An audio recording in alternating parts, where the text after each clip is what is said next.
माझ्याकडे कोण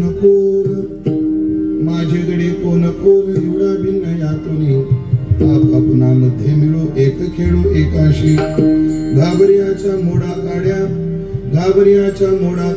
धाडा ब्याडा वळतिया आपापनामध्ये मिळो एक खेळो एकाशी मॉनिटर लावाच पाहिजे तुका म्हणे देवापाशी विटाळशी नसावी आप आपणामध्ये मिळो एक खेळो एकाशी विठाला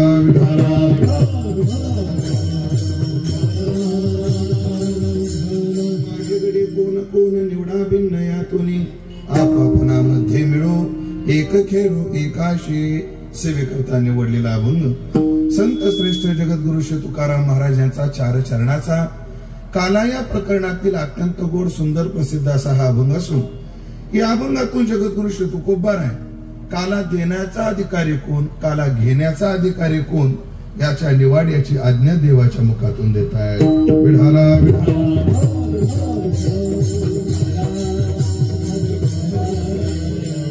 उपस्थित सर्व भाविक सज्जन वैष्णव गुणीजन महाराज मंडळी यांच्या पावन आणि सन्माननीय उपस्थितीमध्ये गेल्या 2 दिवसापासून अर्थात 3 दिवसापासून संपन्न होत असणारा हा भव्य दिव्य भक्ती उत्सव त्या भक्ती उत्सवाच्या समारोपाच्या नाम काल्याच्या कीर्तनात आपण उपस्थित आहोत की ज्या उत्सवाचं निमित्त एकच आहे ते म्हणजे श्री गुरु स्मरण आहे आपल्याला ज्यांनी परमार्थाचा मार्ग दाखवला अशा सद्गुरूविषयी आपल्या अंतःकरणाची कृतज्ञता पाहिजे ती कृतज्ञता व्यक्त करण्याच्या उद्देशातून या उत्सवाचं आयोजन आहे या उत्सवाचं आयोजन सद्गुरूच्या स्मरणाच्या निमित्ताने आहे ही जशी आनंदाची गोष्ट आहे या उत्सवाचे आयोजक तरुण आहेत ही त्याहीपेक्षा समाधानाची गोष्ट आहे की ज्यामध्ये आमचे परमार्थ स्नेही आदरणीय हरिभक्तपरायण निलेश महाराज ढोळे असतील तथा अरविंद महाराज मस्कर असतील प्रसाद महाराज पवार आहेत जीवन महाराज भगत आहेत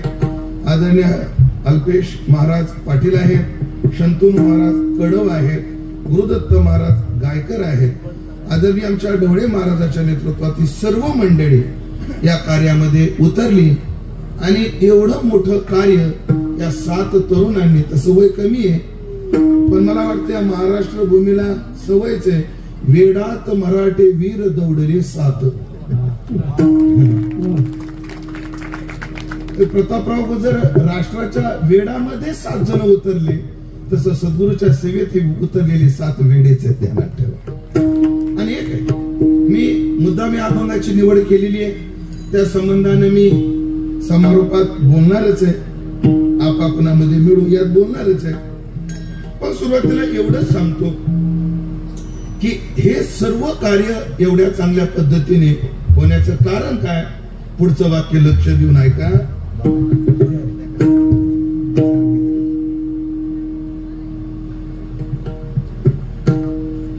हे कार्य एवढं चांगलं होण्याचं कारण काय मधुभाऊ याचा एकच उद्देश आहे हम साथ है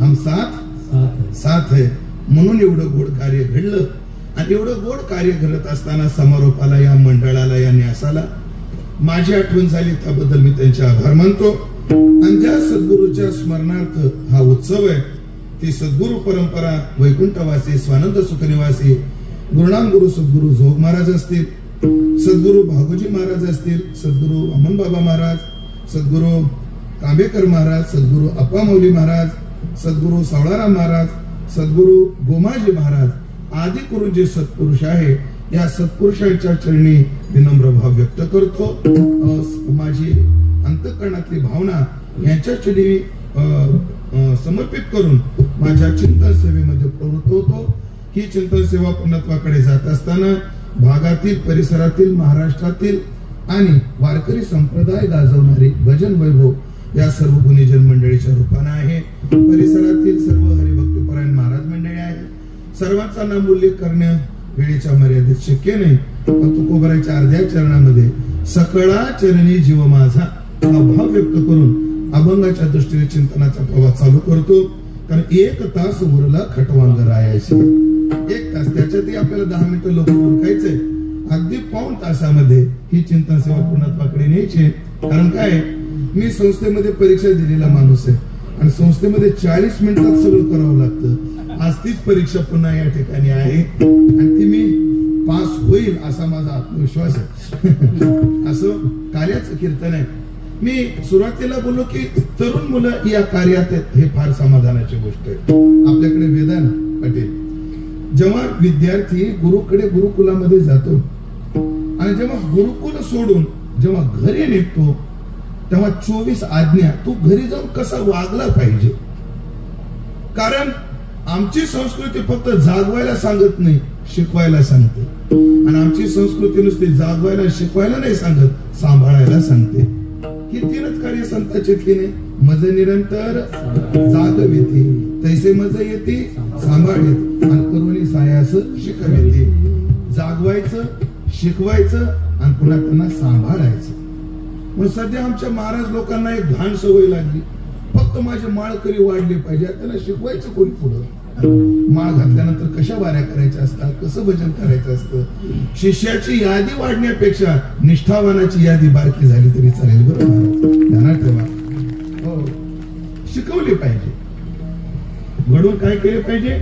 शिकवले पाहिजे आणि शिकवून पुन्हा ते सांभाळले पाहिजे. पण आपल्याकडे फड पद्धतीमध्ये एक पद्धत आहे, जेव्हा गुरुकडून माळ घेतली जाते तेव्हा गुरु त्याला म्हणतात आमच्या मंत्राचा जप कर आणि एक कर, वर्षातून कोणती वारी पंढरीची करशील तेवढा आधी कबूल कर.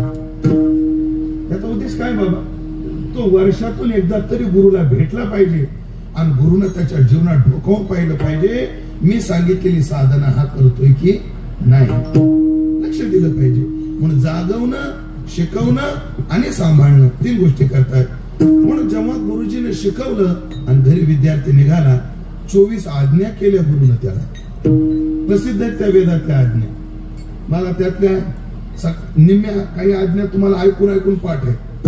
त्यातली आज्ञा आहे मातृदेव भव, पितृदेव भव, आचार्य देव भव, अतिथी देव भव.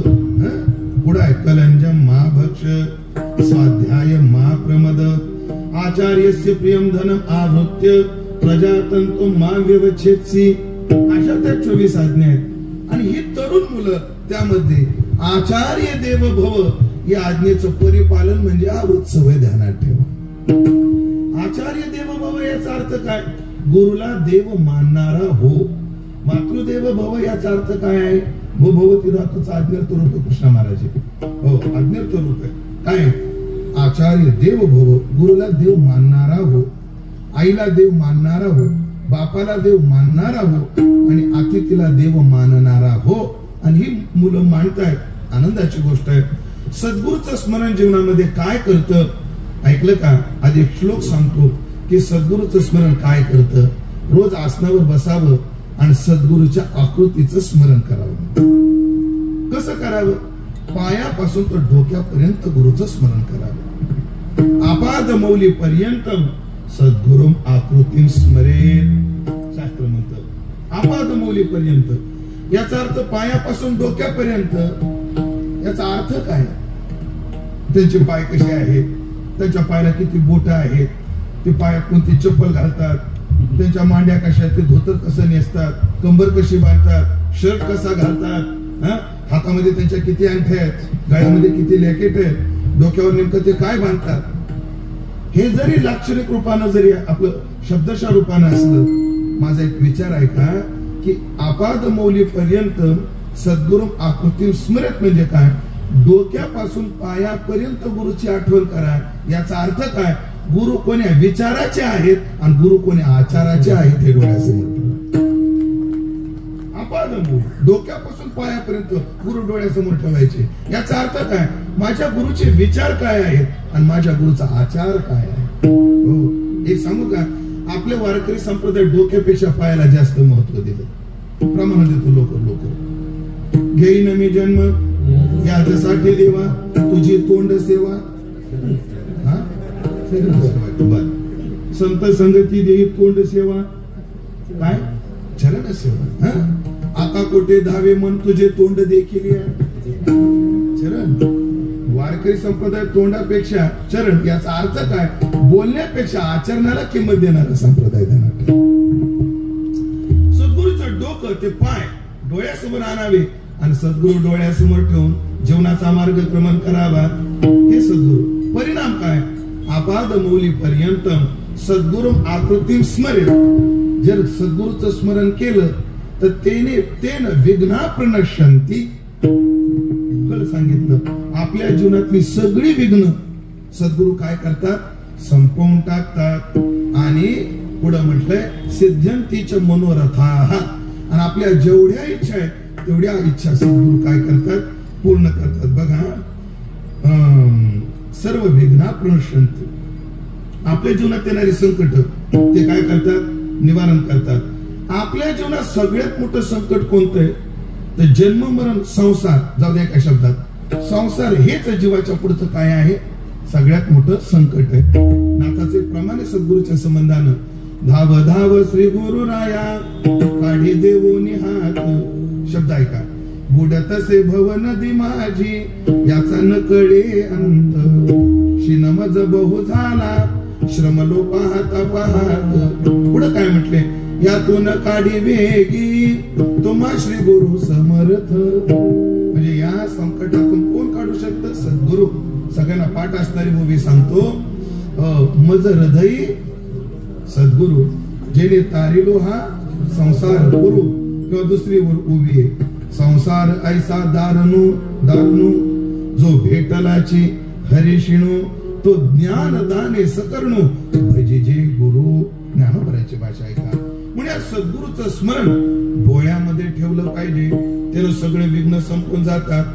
सिद्ध्यंतीच मनोरथाः. आपली जी जी इच्छा असते ते सद्गुरू पूर्ण करतात. हो. एका जनार्दनी संत पूर्ण करते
मनोरथ. भाषा आहे अकल्पनाख्य कल्पतरू. सद्गुरू कसे? अकल्पनाख्य कल्पतरू. म्हणजे आपली इच्छा जी आहे ती पूर्ण करतो. आपण जी कल्पना केली ती कल्पना पूर्ण करतो तो कल्पतरू. आणि अकल्पनाख्य कल्पतरू म्हणजे काय? जे आमच्या डोक्यातही नाही ते सद्गुरू देऊन टाकतात. म्हणजे अकल्पनाख्य कल्पतरू ते आहे जे आमच्या मनी ध्यानी नाही. आमच्या मनी ध्यानी नाही. बऱ्या एक दोन गोष्टी सांगतो. वस्तूची गरज असणं आणि वस्तूची गरज वाटणं याच्यात फरक. बऱ्याच वेळेला आम्हाला ज्याची गरज वाटते त्याची गरज नसते. तुम्ही जागेत का सगळे? छोटासा जेवणानंतर तंबाखू याची गरज आहे का खाणाऱ्यांना वाटते? मला की वाटते गरज. एका गाढवा पुढं 4 पायाच्या गाढवा पुढं टोपल्यात तंबाखू आणि एका टोपल्यात लाडू ठेवले तर गाढव काय खात? लाडू खात. गाढवाला कळत. आमचा एक मित्र मला म्हटलं महाराज तुम्ही फारच बोलता तंबाखूवाल्यांना. तुम्ही काल दृष्टांत दिला की गाढवासमोर लाडू आणि तंबाखू जर ठेवले तर गाढव लाडू खात तंबाखू खात नाही. तुम्हाला एक माहिती का म्हणजे महाराज काय गाढवाला गाढव काय म्हणतात? म्हणजे काय तंबाखू सोडून लाडू खात म्हणून तर गाढव म्हणतात. असं जाऊ द्या. तात्पर्य म्हणजे ज्याची आम्हाला गरज आहे ज्यात आमचं कल्याण आहे ते सद्गुरू डोळ्यासमोर ठेवतात आणि त्यातून साधकाला पूर्ण करतात. एवढा विस्तार काय केला? हा सद्गुरू स्मरणाचा सोहळा आहे. आणि सद्गुरूचं स्मरण जीवनाला काय करून जातं. या 7 जणांना आणि त्यांच्या नेतृत्वात कार्य करणाऱ्या सर्व कार्यकर्त्यांना, त्यांना मदत करणाऱ्या सर्व दातृत्ववानांना, त्यांना सहकार्य करणाऱ्या सर्व गुणीजनांना आणि त्यांच्याबरोबर मी सुद्धा, आपण सर्व मंडळी हे सद्गुरूचं स्मरण डोळ्यासमोर ठेवू आणि शास्त्राने जे सद्गुरू स्मरणाचं फळ आहे ते फळ पदरात पाडून आपल्या जीवनाचं कल्याण करून घेऊ. आणि जर ते कल्याण झालं नाही तर पुढे भिवंडी आहेच ठरलेली, ध्यानात ठेवा. असो तात्पर्य असं सद्गुरू स्मरण आहे. या सद्गुरू स्मरणाचा समारोप आहे. संप्रदायात कोणत्याही उत्सवाची सांगता ही काल्याने होते, अर्थात त्याला प्रसादी संज्ञा आहे. प्रसादी काय आहे? संज्ञा आहे. नाही का? संसार करून मिळतो तो पश्चाताप आहे आणि परमार्थ करून मिळतो तो प्रसाद आहे. संसाराचा शेवट पश्चातापात आहे आणि परमार्थाचा शेवट हा प्रसादात आहे. संसारातले किती सायास, येथे अवघे वाया गेले दिसती सायास संसाराच्या बाबतीत, आणि परमार्थाच्या बाबतीत मात्र येतं पुरे पोड, येतं थोडेनी पुरे पोड बहुत मनीचे. परमार्थ थोडा जरी केला वाया जात नाही आणि संसार किती केला उपयोगाला येत नाही. संसार कोणाचा केवढाही असो, कोणाचा एका खोलीचा असो नाही तर 10 खोल्याचा असो, कोणाचा एका एकराचा असो नाही तर 10 एकराचा असो, कोणाचा एका घराचा असो किंवा 10 घराचा असो, कोणाचा एका बायकोचा असो, ऐका पूर्ण ऐका, किंवा बिना बायकोचा असो, असं मला म्हणायचं. तुम्ही एकदा फार कडला लावली असं लावू नका, बरं नाही ते. कसाही संसार असो शेवटी तिथं पश्चातापच आहे. हा माझा कायमचा मुद्दा आहे. ते आजही विचारतो, ज्यांचं लग्न झालं तरी हातवर करावं.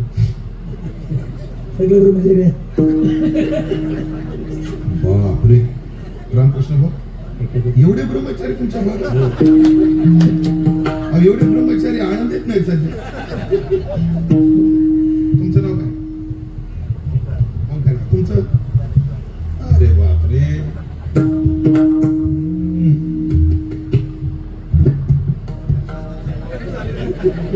चेहरे सांगायला लागले पण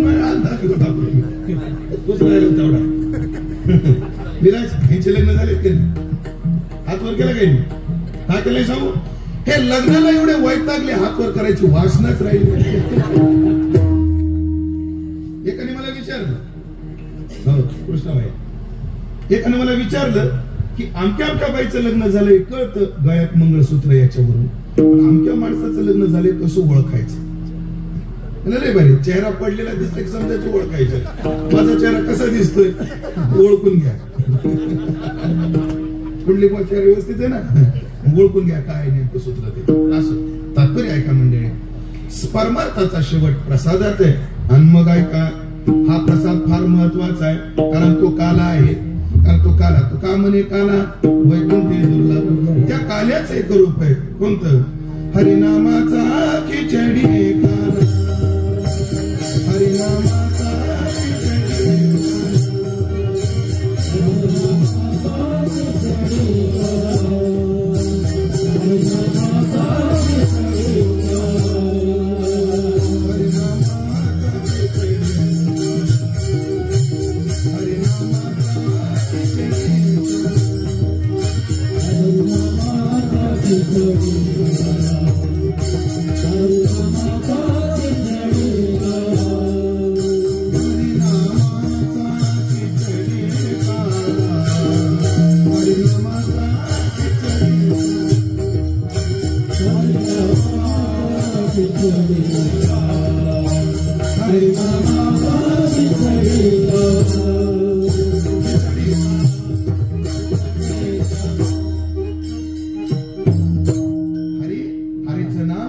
प्रेमाचं मोहन, या तिन्हीचं मिश्रण म्हणजे काला आहे. मग ऐका, हरी दुर्लभ आहे, परिया दुर्लभ विभोबाची.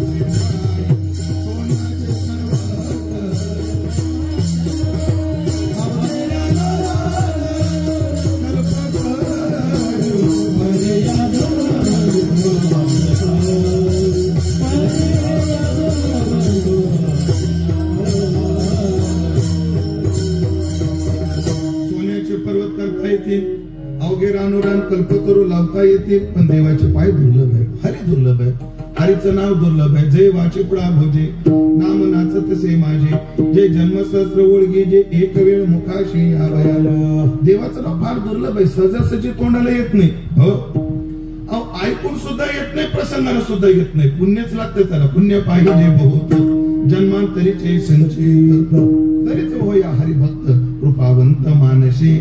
आपण जर एखाद्याला फोन केला रामकृष्ण हरी, तर पुढचा जर रामकृष्ण हरी म्हटला तर समजा हो पुण्य आहे याच्या गाठीला. त्याचा फोन आला ओंकार भाई आम्हाला रामकृष्ण हरी, आणि तिकडून फोन आला मायला फोन महाराजाला लागला वाटत. प्युअर पापी माणसं. देवाचं नाव कानावर येऊ सुद्धा येत नाही तोंडाला. म्हणजे अर्थ असा की दुर्लभ आहे. हरी दुर्लभ, हरीचं नाव दुर्लभ, आणि प्रेम तर अति दुर्लभ आहे. जगात सगळ्यात दुर्लभ काय आहे? प्रेम दुर्लभ आहे. मग हे तिन्ही गोष्टी दुर्लभ आहे. या तिन्हीचं मिश्रण असणारा काला मग किती दुर्लभ आहे? तो का म्हणे काला वैकुंठे दुर्लभ विशेष लाभ संत संगे. मग जी वस्तू महत्वाची ती कोणालाही देऊन चालत नाही, आणि कोणाच्याही हाताने घेऊन चालत नाही. उपदेश कोणीही करू नये आणि कोणालाही करू नये. तुम्ही हे आता जुन्या काळात तुम्ही भीमसेन जोशीचं चरित्र अभ्यास आहे. ते जेव्हा गुरुकडे ज्ञान घेण्याकरता ग्वाल्हेरला गेले तर 1.5 महिना घरात सुद्धा येऊ दिलं नाही गुरु. किती महिना? 1.5 महिना. पण भीमसेनजी रोज जाऊन दारामध्ये बसायचे. जेव्हा त्यांची निष्ठा पाहिली तेव्हा आता ये म्हणले मापात मग सांगतो. कोणाच्याही मागं लावून देत नाही बसलं पाहिजे. तुम्ही शेतकरी येत ना, तुमच्याकडे एक शब्द आहे का वापसा? हो आहे. शेतीच्या क्षेत्रात असतो का वापसा? वापसा वापसा. वापशात पेरलं तर नीट येत असत. नाही तर एखाद्याला वापसा नाही, बळच पेरलं की ते नासून जात. पण योग्य माणसाला दिलं पाहिजे. पण ऐकलं का? मग अशी आज्ञा बोललो ना मी, प्रजातंतु व्यवच्छेदसी. जेव्हा तुम्ही गुरुकडून ज्ञान घेतलं तेव्हा गुरु काय म्हणतो? प्रजातंतु व्यवच्छेदसी. याचा अर्थ काय? याचा अर्थ काय? तुम्ही कोणाकडे शिकले? कोष्टी महाराजांकडे. एकनाथ महाराज कोष्टीने तुम्हाला ज्ञान दिलं. कशाचं? पक्वाजाचं. ते तुम्ही घेतलं. आता गुरुकडून घेतलं, आता काय करायचं? प्रजातंतु व्यवच्छेदसी. याचे 2 अर्थ आहेत. लग्न जर केलं तर चांगली पोरं निर्माण करायची, संस्कारी पिढी समाजाला द्यायची. आणि आता आध्यात्मिक अर्थ काय आहे? बाळा तुला मी ज्ञान दिलं, याच एक कर, मरेपर्यंत मूर्खाला देऊ नको आणि चांगल्याला दिल्याशिवाय मरू नको. आपलं ज्ञान पुढे काय केलं पाहिजे? दिलं पाहिजे. म्हणजे एक जर पक्वाजा झाला त्यांनी एक तरी पक्वाजा केलं, पक्वाजा तयार केल्याशिवाय मेलं नाही पाहिजे. आणि जर तो मेला तर तो राक्षस होतो. ब्रह्मराक्षस होतो तो. नुसते गड्डे वाटे घेऊनच पडतो. मग शास्त्र याला बाबा, जर आपल्या गुरुने आपल्याला ज्ञान दिलं आणि आपण जर पुढच्या पिढीला दिलं नाही चांगला माणूस शोधून, तर ब्रह्मराक्षस होतो माणूस. हे ध्यानात ठेवा. म्हणून दिलं पाहिजे, पण योग्य. पण कोणालाही नाही देताना विचार केला पाहिजे. आणि आपण सुद्धा गुरु करताना विचार केला पाहिजे, हा गुरुच्या योग्यतेचा आहे का? ते कानोपात्रा खोदू पिंजारी तो दादू. शंकरबा दादू पिंजारीच्या चरित्रातला प्रसंग. हो. ते दादू पिंजारी राजस्थानातले संत एका कोतवालाला त्यांच्याकडून अनुग्रह घ्यायची इच्छा झाली. पण फुगीर माणसं फुगीरच, उपाधिक माणसं बोलते फुगीर. ते हे विचार करत नाही आपण एखाद्या कार्यकर्त्याकडे चाललोय का एका साधूकडे चाललोय. पण ऐकलं का? आम्ही जर तुमच्या घरी आलो आणि तुम्ही जर आम्हाला चहा पाणी विचारलं नाही तर आम्ही नाराज होणं कर्तव्य आमचं. पण तुम्ही आमच्या घरी आले आणि आम्ही जर तुम्हाला पाणी विचारलं नाही, तुम्हाला बिलकुल नाराज व्हायला वाव नाही का? एक साधू कडून अपेक्षा केलं नाही पाहिजे.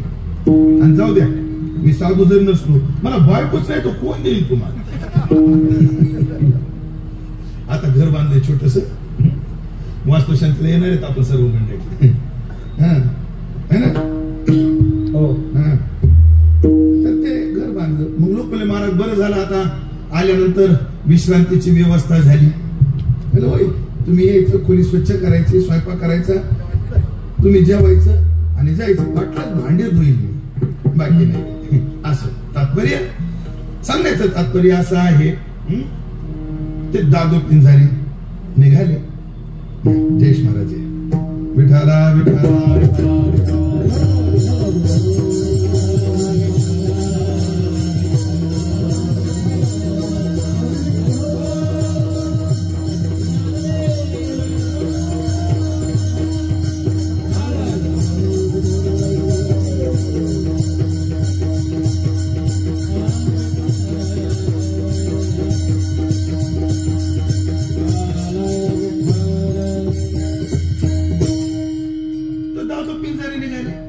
गेले टांग्यामध्ये. तिकडे तिकडे तिकडे तिकडे तांदा निघाला. हा ओंकार टांगा निघाला.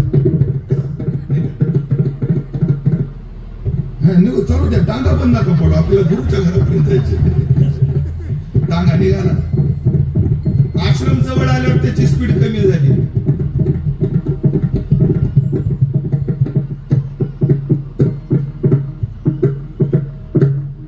टांगा उभा राहिला. टांगा उभा राहिला. काय मसाला जरी असला तर कसा वापरायचा सुगरिणीला कळालं पाहिजे.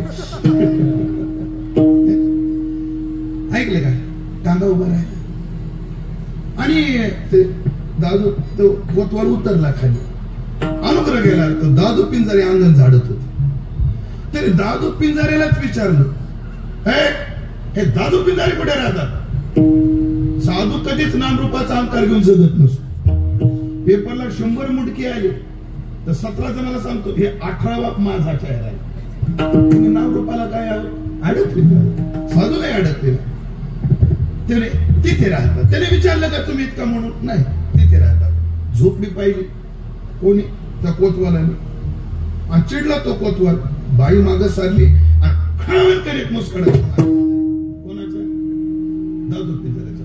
पुढे वाक्य आहे का जयेश महाराज? आणि मुस्कडात मारता मारता तो म्हटला, एवढे मोठे संत झोपेत राहतात का? 5 टिपणावाल्याचे बंगले आहेत.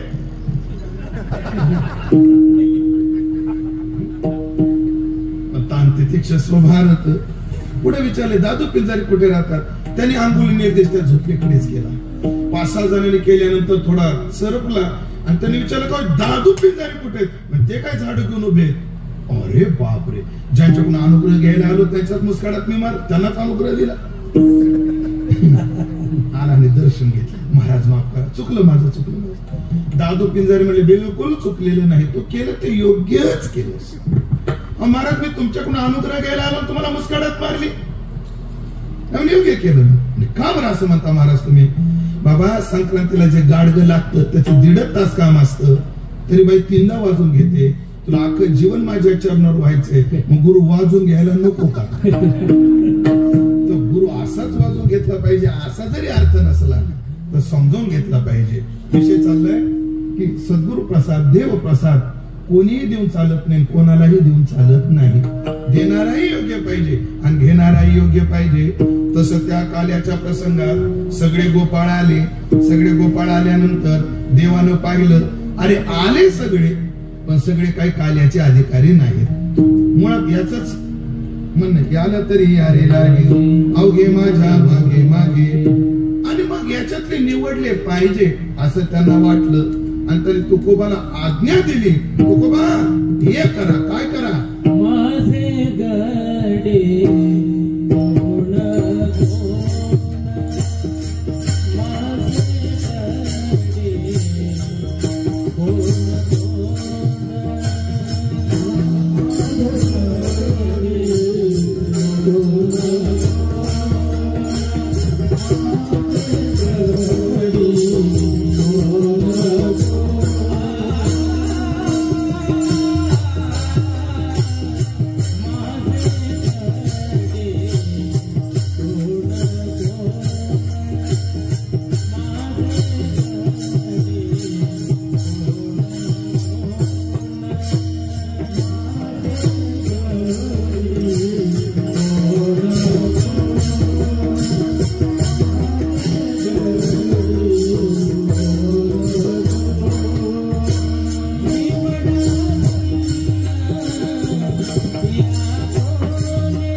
फक्त निवडा बरं, कोण कोण दोनदा का?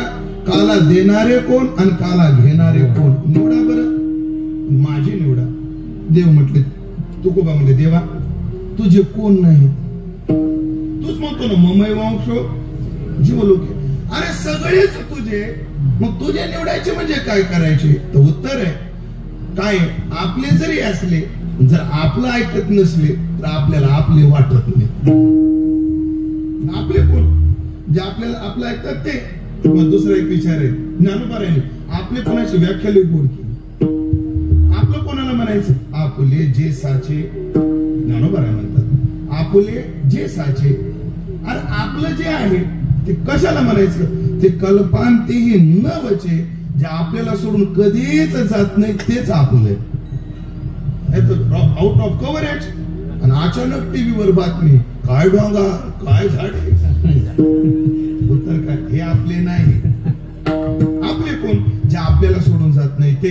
देवाचे कोण?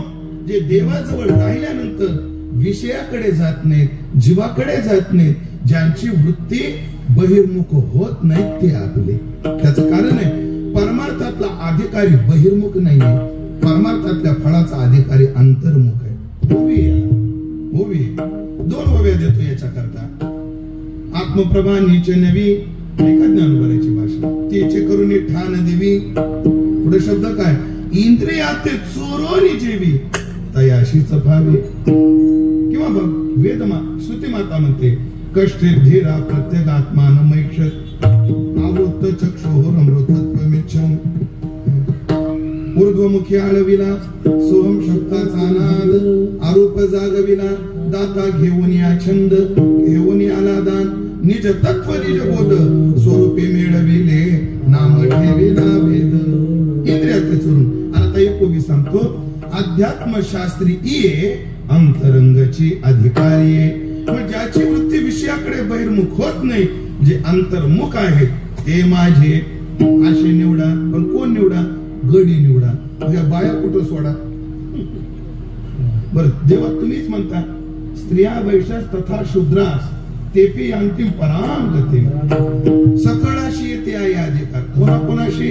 यारे यारे, लहान थोर, याती गलती, नारी. इथं थांबायचे सगळ्याला. मग गडी का निवडा? तर त्याचं उत्तर एक आहे, परमात्म्याने जशी प्रसादाची प्युरिटी ठेवली तशी नैतिकतेची सुद्धा प्युरिटी राखलेली. बघा तुम्ही, देवानं रासलीला केली, एकही गडी येऊ दिला नाही. आणि देवाने काला केला, एकही बाई येऊ दिली नाही. सध्या वारकरी संप्रदाय विसरत चाललाय. मला जास्त भाष्य करायचं नाही या विषयावर. एकही बाई येऊ दिली नाही. कुठं? काल्या. आणि एकही गडी येऊ दिला नाही. कुठं? रास क्रीडेमध्ये. म्हणून तात्पर्य, बाया स्त्रियांकरता ते, गड्यांकरता हे आहे ना. म्हणून सन्मान तुमचा आहे. मुख्यमंत्र्याच्या लाडक्याच बहिणी तुम्ही, वादच नाही. तुम्ही लाडक्याच बहिणी, तर काही वादच नाही. पण तुमच्या करता रास लिला आणि गोपाळांकरता काला आहे. तात्पर्य, माझे गडी कोण कोण निवडा भिन्न याच्यातून वेगळे काढा. आपले कोण ते बघा, परके कोण ते पहा. आणि देवा निवडले तर मग करायचं काय?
निवडले की आपण आपणामध्ये मिळू. आप म्हणजे आपण सर्व आपणामध्ये स्वरूपामध्ये मिसळू आणि कल्पित द्वैताचा अंगीकार करून भक्तीचा खेळ खेळू. हा ज्ञान परार्थ आहे. पण आपण सगळे आता एका जागी येऊ आणि ऐकलं का म्हणजे होता तो एक काळ. हो, हा अमक्या जातीचा तो तमक्या जातीचा. पुन्हा जातीच्या अंतर्गत हा वरपैकी हा खालपैकी. पुन्हा त्याच्या अंतर्गत हा या परंपरेचा तो त्या परंपरेचा. हा अमक्या संप्रदायाचा तो तमक्या संप्रदायाचा. पण काळाचा रोख ओळखा आणि आता जात पक्ष पात परंपरा संप्रदाय हे सोडून सगळ्या हिंदूंनी एक महामंडळ ही काळाची गरज. आप सगळ्या काय करू एका जागी येऊ. पहा बरं संघटनेचं फळ काय असतं. मुळात कलियुगात मध्ये असं वर्णन आहे कलो संघी शक्ती. कलियुगामध्ये संघटित शक्ती म्हणून सामुदायिक म्हणजे संघाला म्हणजे समूहाला प्रत्येक धर्मानं किंमत दिली. नास्तिक धर्म बौद्ध धर्म. पण बौद्ध धर्माची प्रार्थना काय आहे. बुद्धम शरणम गच्छामि धम्मम शरणम गच्छामि संघम शरणम गच्छामि. याचा अर्थ काय. बुद्धम शरणम गच्छामि मी बुद्धिवानाला शरण जातो. जी वेदनाज्ञे उत्तिष्ठत जाग्रत प्राप्यवरान्य बोधत. मी कोणाला शरण जातो. बुद्धिवानाला शरण गच्छामि. मी चाललोय वर्तमान काळ आहे. नाही ना म्हणजे लटचं प्रथम पुरुषी एक वचन आहे. अहम गच्छामि मी बुद्धिवानाला शरण जातो. दुसरा मुद्दा आहे धम्मम मी शरण जाताना धैर्यानं जातो. काही काही माणसं मोठ्या हौशेनं आळंदीच्या वारीला निघतात पण खंडाळ्याच्या घाटात वापस येतात. काय चालणं होत नाही. परमार्थाला लागलं पाहिजे आणि धैर्यानं लागलं पाहिजे. किती धैर्यानं. हा चिने आता न पिरे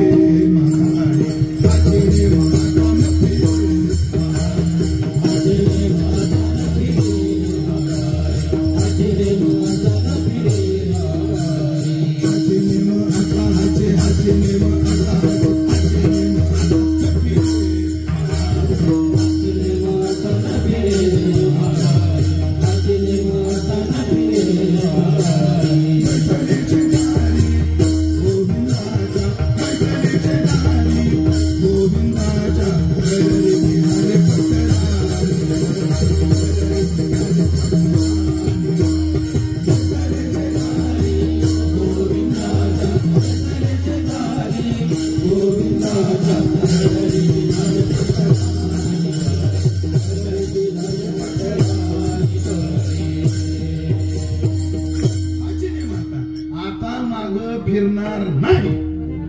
कार्य साधयामी अथवा देह पातयामी. हो तात्पर्य काय धैर्यानं शरण जा. आणि तिसरा एकट्याची हिंमत होत नसेल तर संगम समूहानं जा. बऱ्याच वेळेला एकट्याची हिंमत होत नाही. जा रे ते शेतातून आमकाम काम बरं फाटती काय आता ते कीर्तना सांगण्याजोगं नाही. मग काय तू चल माझ्यासोबत. आणि मग जे एकट्याला धैर्य होत नाही ते सगळ्यांना मिळून करता येत. म्हणून कलियुगामध्ये समूहाला तुकोबाराचं प्रमाण देतो. एकरिया भाव बडे काही सापडे तो काढे पण वैष्णवांच्या मेळे उभा ठाके हाकेशे. पण आपणामध्ये मिळू म्हणजे आपण सगळे एका जागी आलो पाहिजे. संघामध्ये काय ताकद असते. 7 पोरं एका जागी आली एवढा गोड सप्ताह केला ध्यानात ठेवा. हे कशाचं बळ एकीचं बळ आहे. पण पुढे आहे का एका जागी आलं पाहिजे. एक एकाशी खेळू म्हणजे एक एकाच्या विचाराचा सन्मान ठेवू. एकाने एक विचार मांडला की दुसरा एक म्हणा अरे आमच्या आमच्याच केलं त्याचा नको तो दिसाय चांगला नाही. एक शब्द बोलू का आता पाटील लय काय काय घाण वळण लागायला लागले बरं संप्रदाय. जयेश महाराज जागरूक आहेत आपण सगळे लाईव्ह आहे याचं मला भान आहे. याचं मला काय आहे भान आहे. बरेच कीर्तनकार सध्या केवळ पर्सनॅलिटीवर चालले. लाईव्ह एवढं बोललो नाव बैठकीत सांगतो बरं ना